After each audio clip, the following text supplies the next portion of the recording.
Ito ang trabaho ng Peter sa barko. Tanggal ng tubo. Itong tubo na ito ng connection inductor to sa bells inductor sa makina. Sa nakikita ninyo, lumang-luma na to.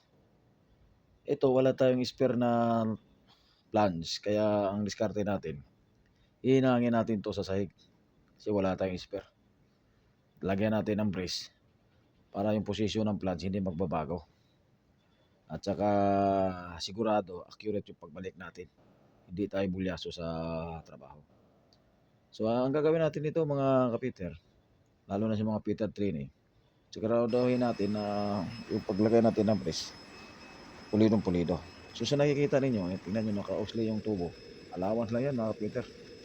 So ngayon tatanggalin natin yung header, bubutasan natin to dahil dalawang brass yung ginawa ko.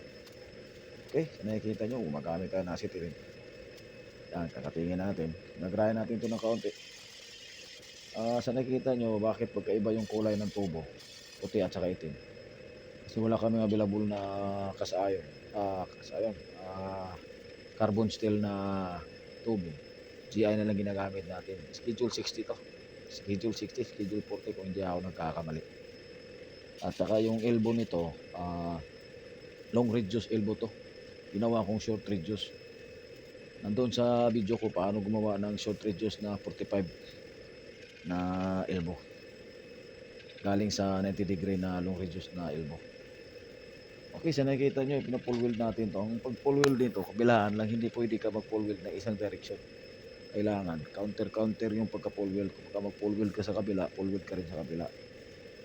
Kung baga harap-harapan, para nang sa ganun, hindi magbibend yung setup ng tubo at saka yung flange.